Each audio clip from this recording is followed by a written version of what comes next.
Get ready to stir it up. With real conversations, let's have real conversations. Get ready to stir it up. Life events and everything in between, let's go. Get ready to stir it up. No capping, it just got you covered right up. Get ready to stir it up. Stir it up. Come on. Get ready to stir it up. Hi ladies and gentlemen, welcome to another episode of Stir It Up. Today I have the pleasure of talking to someone who is my family, Kwame and I. Welcome. Thank you. So Kwame and I, in the last couple of years, have experienced some significant loss. And as a result of that loss, we've spent many hours at kitchen counters and dining tables, heavy debates, heavy arguments, sometimes amidst tears and all sorts of mixed emotions, talking about lots of things, right? We've talked about extended families, the way funerals are organized in this country. We've talked about forgiveness, letting go. We've talked about, navigating all sorts of, difficult situations. But today we thought we would bring one of the conversations that we've had a few times, but talk about it a bit more openly, which is when people die intestate. How do you feel about us having this conversation? Seeing as I dragged you here kicking and screaming. Because these conversations are usually very much more personal. Yeah. But I think what we've learned from it will be good to share. Just so if the next person has to deal with a situation like that, maybe one little thing to pick out of our convo would help them.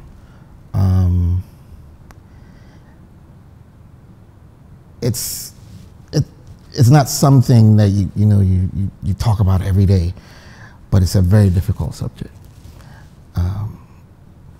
Not planning. In my instance, I had no idea anything having to do with funerals, a will, like what happens after a person is that I had literally no idea what to do. So I had to learn on the fly. I think that if my dad had a will, maybe the last 2-3 years would have been a little bit more easier. And I'm sure you probably also know from experience what life would have been for you like too in the last 2 to 3 years. So it's important that we learn, even for me, in my 40s, about estate planning. It's not a conversation even guys, when we get together, we talk about. But I know now that it's very important to have that conversation.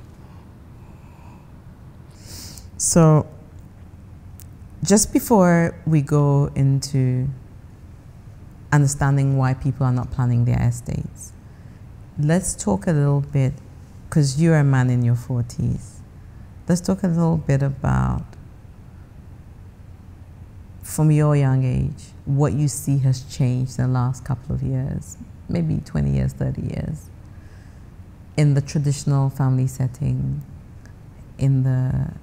legally, in the social construct. What are some of the things, maybe 1 or 2 things that have changed that you think could possibly affect people's decision to do estate planning at all? Okay. So, I realize, traditionally, like the Akans do things a certain way. They've always done things a certain way, which is a matrilineal inheritance. Yes. And then you have like the Gans, the Ewes, the Northerners also do patrilineal. So there was always like a base model or a concept that everybody worked with. Big picture, it didn't work. So why didn't it work? It didn't work because you always had people at loggerheads. You always had people. People want more. Somebody feels they deserve more than the other person. You might even have kids who think that they should get more than their sibling because they're older. There are all these different ideas, and sometimes too, the person might have multiple families. So I'm not sure what year it came into place, but I think in Rawlinson's time, they came up with a law called the Intestate Succession Law. And what that does is that it protects primarily the widow or the spouse and the children of the person who's passed with So it. it began to protect the Yes. nuclear family. Yes. That's the Intestate Succession Law. Yes. Pretty much. Got it. Yes. And I had to learn about this in like the last 2 years, obviously, because my father didn't do it well either. But what it did was it made it a conversation that people in Ghana needed to have. It's like, what happens after you die?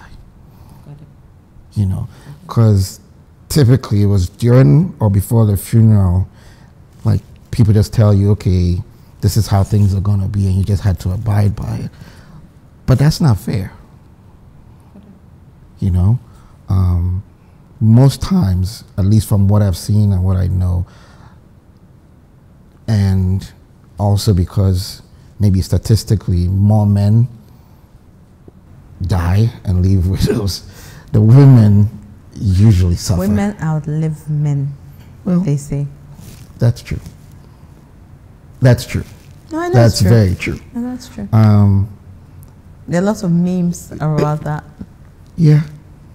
Yeah. But they're all, it just seems like, they're left with the bag and they have to figure out how to make things work. Sometimes they've been with a person for umpteen years, 30, 40 years, and the family's like, hey, you don't deserve anything. They come, they lock the house, you need to get out. All those things have kind of been curbed now in Ghana with the Intestate Succession Law. So that's something I've learned about. But now too, I think even if you take the 70s, 80s, 90s, Ghanaians are more of nuclear family oriented. So that's also changed a Yes, lot. that's also changed even the dynamics of how, estate planning goes. Because before it was, you always had a big family structure. It was like nephews, nieces, and everybody felt like they are entitled to something.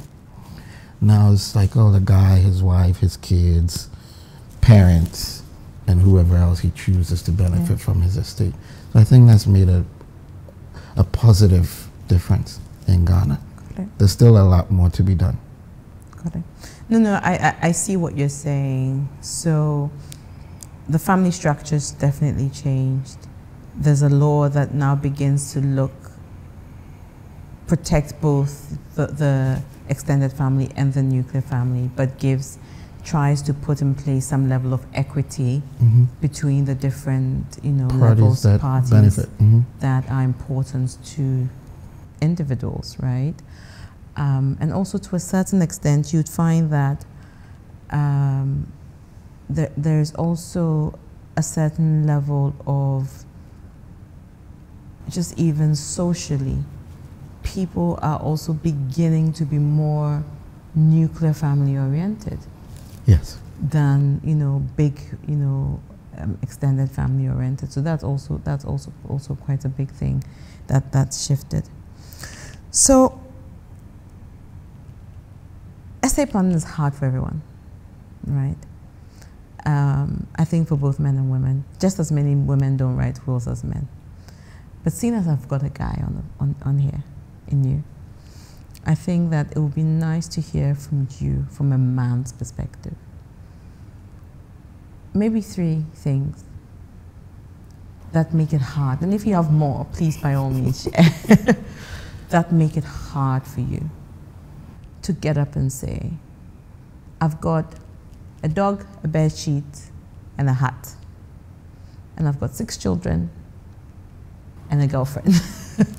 And I need to decide who gets my dog and who gets my hat and who gets my bed sheet and who gets my fork. How am I going to distribute these things, right? what makes estate planning so difficult for a man?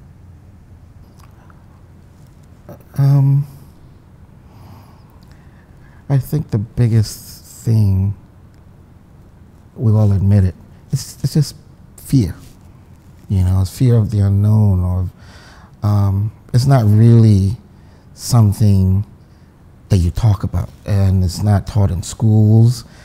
Family-wise, we don't even talk about it.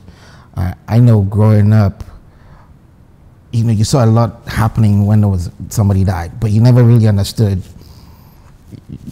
what's happening. You know, this has not really been it's not been important. You know, like how education is important.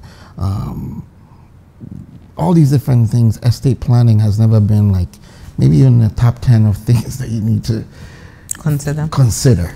And also not even knowing how to start or what to do, right? And there's always also been this myth of it being like expensive.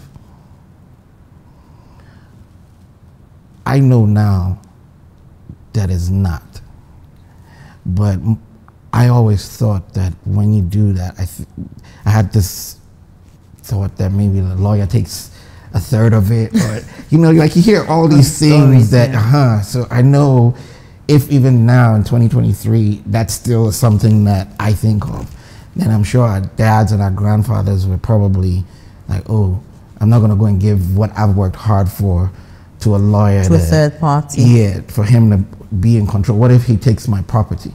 Yeah. I've heard that too, right? Or what if... So the ignorance... Yes, of not really knowing what is involved in doing the estate planning is what has kept a lot of people away. I also think that maybe from another side, I was thinking about that this morning, our law community, I don't think they've also really done a good enough job to really reach out to the populace to explain how simple or even how important it is to have your estate planned correctly. There's like this divide between us. It's like there's fear, you know. And that's one of the things I got from it, because in our families, our friends, you know, our dads, they knew a lot of lawyers, so knowing a lot of lawyers and not having a will or having an estate plan, it's like, what happened? And then when something happens, you hear all these lawyer friends, oh, I told him about it, oh, I mentioned it, or... Oh, he started. Yeah, you know, but then why didn't he finish? Or, and then they're like, oh, well, he kept changing his mind, or he wasn't sure who he wanted to give what to. There's all these things. I pray that maybe even out of this conversation or other conversations that we've had with our friends, we take it very serious. That it's important not to leave people just wondering, right?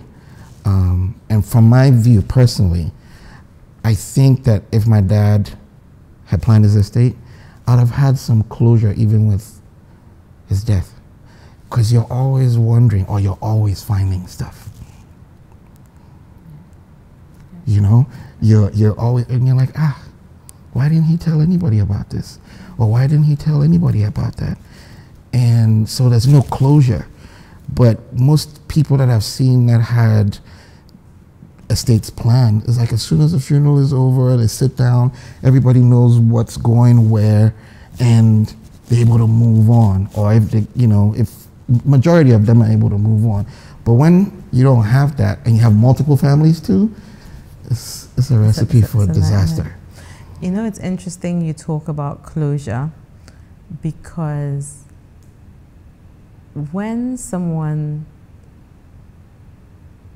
a lot of the time, people think that when they write a will, it's final. Yeah. But it's not. I just learned that too myself. So you can write it, and write it at 40, and it's quite easy to just go and make an amendment. But it's also a little but you know, we procrastinate a lot as humans. So a lot of the time, once you do a first will, even though you evolve and you kind of might change your mind along the way, I would dare say that you can leave it and then it becomes your final will, even though your feelings and your viewpoints might change as you go along, right? And so I've found that there are a few people who feel that, oh, once I write a will, it's locked in and I might change my mind. And so they want to put it off till as long as they possibly can. But then when they put it off till as long as they possibly can, another thing that could possibly happen is that they're incapacitated. Of course. And then suddenly they're not in a position to actually write it. It's either they're mentally not well, you know, and then you're trying to write a will. No, you can't write a will if you've got dementia, you know. Yes, you intended to. Yes, you started writing it, but you can't. No, you can't write a will if you are bedridden and your mental faculties are not all intact. I don't know if Absolutely. if you get what I mean. And people don't always realize that. And then you can't also write a will if you are emotionally dependent on someone, I think, right? Because I kind of feel like a lot of people have ended up writing a will at a time when they feel indebted to someone. Yes. And so it might not be what they would have wanted to do, but they are forced to do it. Exactly. You know, so my thought is do it when you are independent, when you're self-sufficient, when you're able to, so that you are not doing it as a, you know. So not to go off topic, but just as you're talking about this, another thing that came to me was, where does even life insurance come into play? Fit into all of this, right? Because that's also another thing that there's like a lot of fear associated with that. And I don't even think that even now, like I've had several different people from Enterprise and all these different places say, oh, you know, you should get life insurance with us.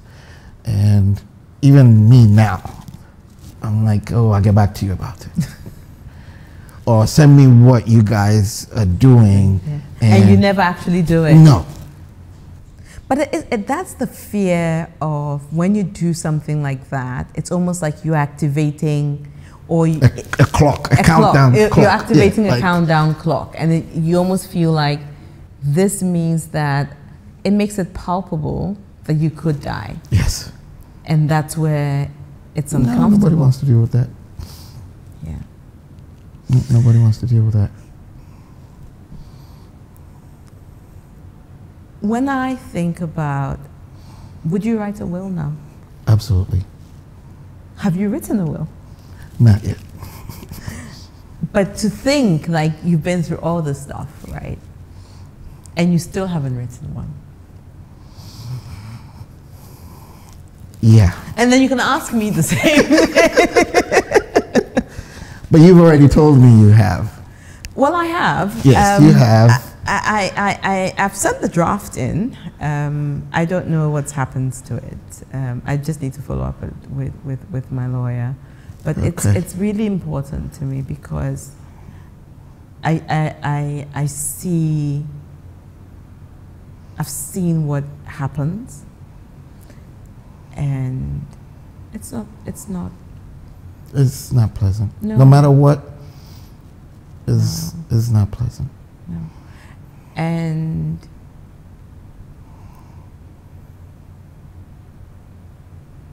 there's someone who said something around, oh, when I die, they'll figure it out, right?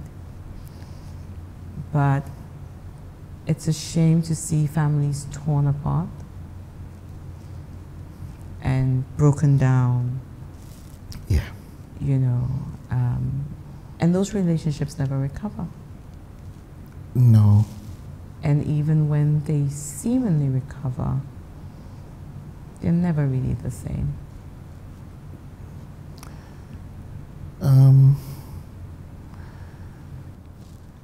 It's interesting that you say that, because for me, I didn't know how personal or how far people could take fighting over property. I had no idea until probably like the last 2 years.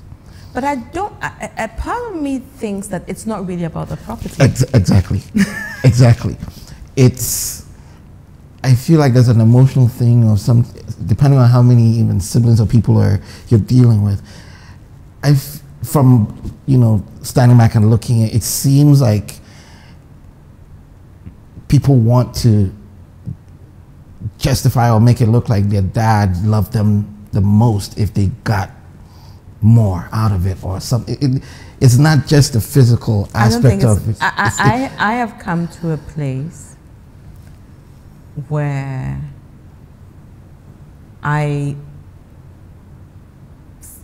come to believe that it's not just about the property.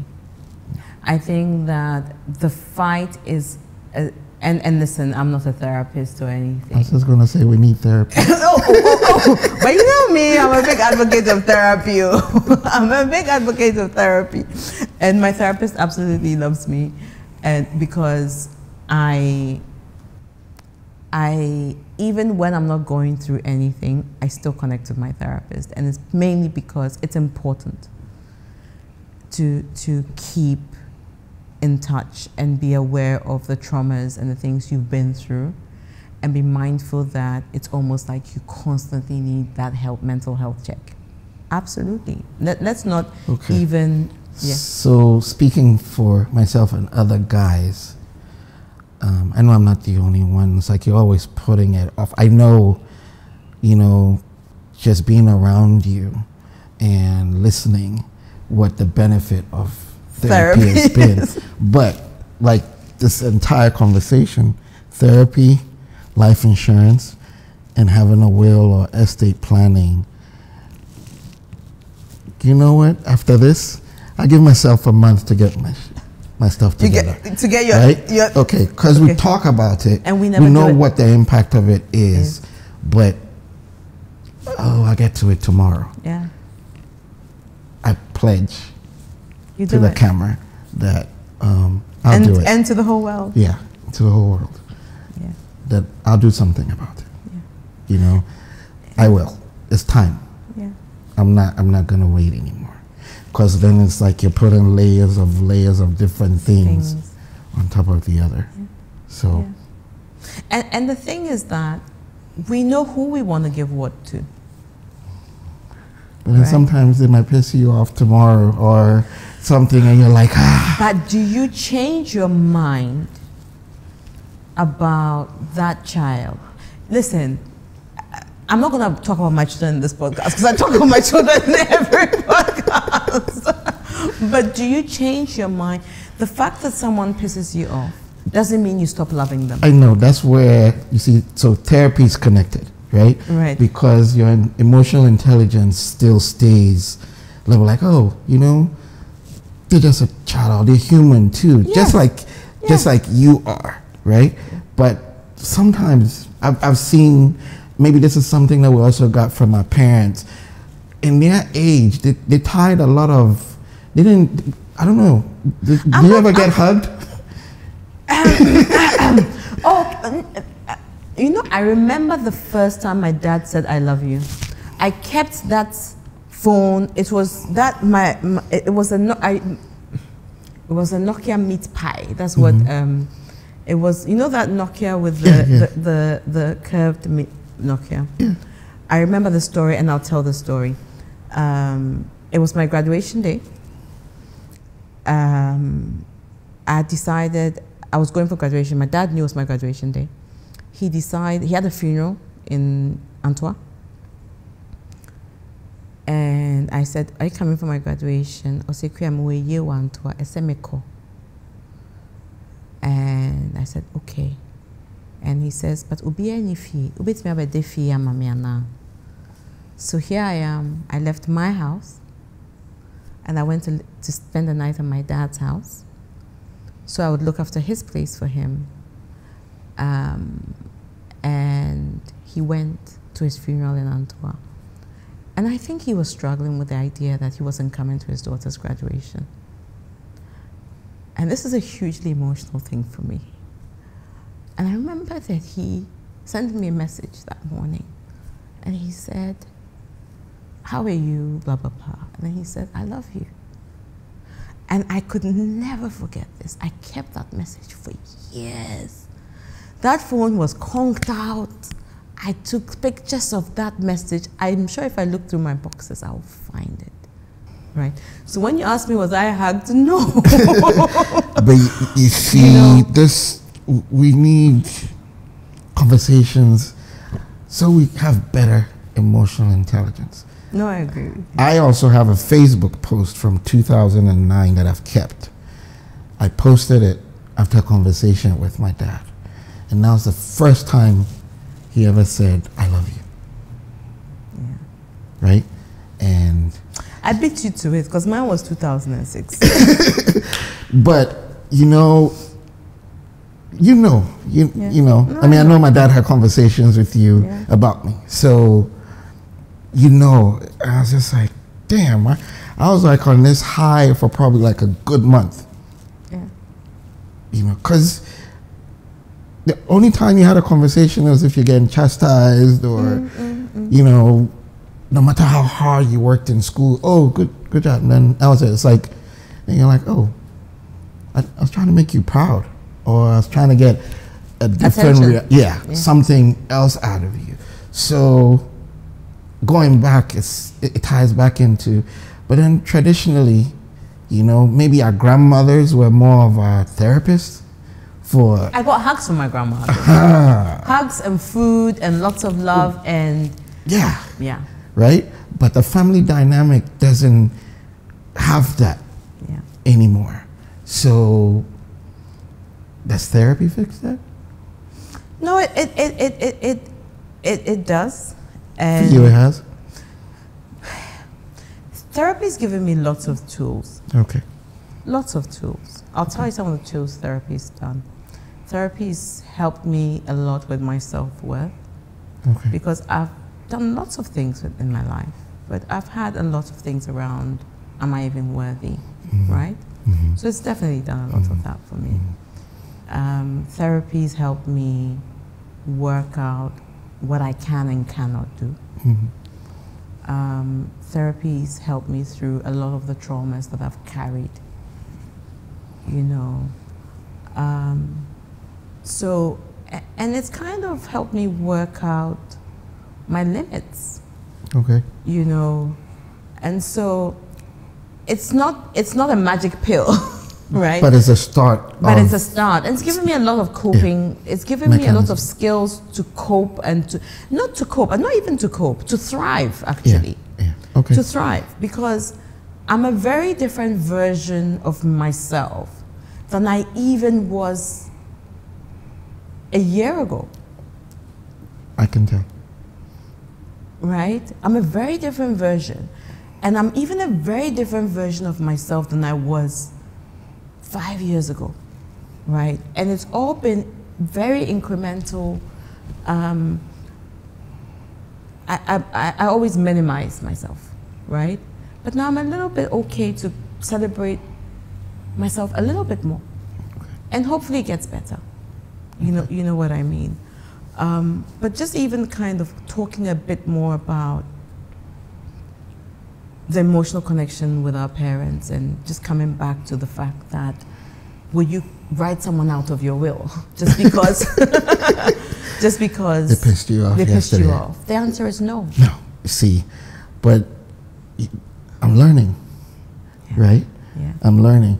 And the reason why I say that is because there's the flip side of, because we didn't know how to, even our parents know how to love us, now that they're gone, things that we benefited, I struggle personally with accepting what it is that, because he didn't have a will to say, hey, Kwame, I gave you this, but even though now it's mine or I'm using it or I'm benefiting from it, I'm struggling To own it. To own it, And that's fair. right? That's fair. So there's a bit of an imposter syndrome that comes through with that. Am I sure he even may have wanted me to have this? It, yeah. And that's actually really important, right? Because it means that you're not an entitled person, right? Because a lot of people would take a position, well, it's my father's, and so I'm entitled to this, right? And it's very similar to me, right? Because I have taken a certain position when it comes to my dad. It's like, you know what? He didn't write it, but I know what how my father felt about me, and that's what I keep in my heart. You know what I mean? Yeah. I'm like, I know exactly how my father felt about me, and it's interesting that I actually value the emotion. Like I always give the idea that when I quantify the blessings and the things, the positive manifestations and the positive things he said to me, and I quantify them, I say to myself, I have a storehouse full of gold, right? And so I guess. But do you think that if he actually took the time to do a will, Yeah. right, and you see it in writing, would it have more meaning for you? It would have a lot of meaning for me. Okay. It would have a lot of meaning for me. But the truth of the matter is, but I also know the conversations he's had with me. So I also know, then I know some of the intent. Mm-hmm. And do I hold it against him? No, right? Okay. And I kind of feel like one of the biggest lessons my father taught me was around forgiveness. Because I remember that, and we digress a lot here. So this conversation is all over the map, right? But it comes from a personal experience. Yeah. One of the not biggest having a will. lessons my dad taught me, I always say that my father was one of the people who triggered me the least, right? Even though he's one of the people who I had the biggest issues with in my life, right? I had one conversation with my dad, and I will never forget that conversation. After I'd moved out of home, and I had one conversation with him in 2004-ish, I think. And I told him exactly how I felt about him in a whole lot of ways. And this man sat with me and said, it was not an apology, it was an explanation about how he understood things and what his intent was with how he had nurtured us growing up. And my interpretation of that conversation was, he went through school barefoot. He doesn't know what he doesn't know. And I can't expect him to give me what he doesn't know. And that was the end. Old boy never triggered me again. In the sense that, at that point, I realized that you can't expect something for somebody who doesn't get it. Okay. Right? And so, but guess what? What that then did for me was that I dealt with him from a place of lots of empathy and understanding, and he reciprocated it in the sense that he then saw the way I moved, and he moved the same way. I don't know, so I was no longer angry at him, and if he did something, I took it with a pinch of salt, and I gave it to him as much as he gave it to me. So my father will be flippant with me, I'll be flippant right back at him. And he's like, hey, oh, daddy, but so what's my essay? What's what you say? And then suddenly it was like very, very level playing field. And then suddenly it was lots of love. So my father would see me and say, okay, are you okay? And you say, but I'm right? And then we were like on a very, very similar vibration. And it was like that for a solid decade, if not more, right? So I guess what I'm saying is that once you understand someone, you take them as they are. It's hard. Yeah. it's hard. Yeah. But what this, even just having this conversation for me, is again going back to the closure. Oh, right? I have closure. Okay. You always, personally, I keep wondering what is it that I would do or get or be able to accomplish that, as far as that is concerned, like if I go discover a will, right? That gives you closure. A will is closure. Okay. Yeah. So thank you for this conversation, first of all, because it's been in the back of my mind, but now I realize, maybe I'll have some peace. Yeah. Right? Because you never really know on any given day what can happen. But you are entitled to what your dad has, because you are his blood. So have no doubt about that. I think the only thing is be fair to all the people around you. That's what I would say. And so be fair to the other people who are also his blood or who are connected to him. Yes. And as long as that's happening, we're good. Yeah. We are way over time, and I can see those people looking at me. Big takeouts for this conversation is, it's a scary thing to think about estate planning. It's uncomfortable. But for all the people out there who have an estate, who have families, multiple families, and also haven't done it, it's important to think about it and act on it, because it does have an impact on your families when you're gone. Your families end up getting broken up a lot of the time. And it creates new traumas for your children. And unfortunately, sometimes there are kids who are less advantaged, who continue to be less advantaged. And the truth is that it's good to do right by your children, where you can. Yeah. So think about it.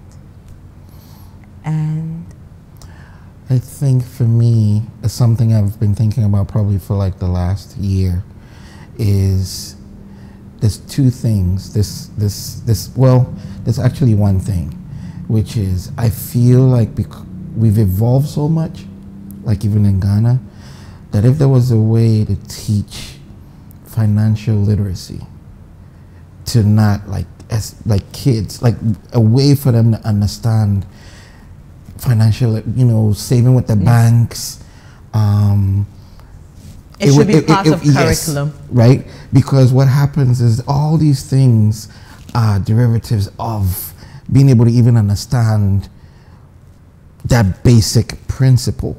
I've met a lot of people, even at my age, who would tell me, I won't put my money in the bank, right? So if you have that mindset, then how does it translate to estate planning, right? Because if the person doesn't want to put their money in the bank, there's no way they're going to go sit with a lawyer and say, oh, I have this, I have that, I have this, I have this, and then in the event I'm not around, give this to that. We're not going to do that.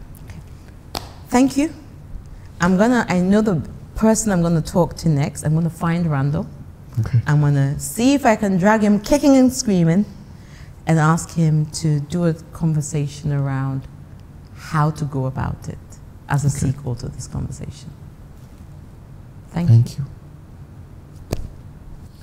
So, to the fun part after talking about death.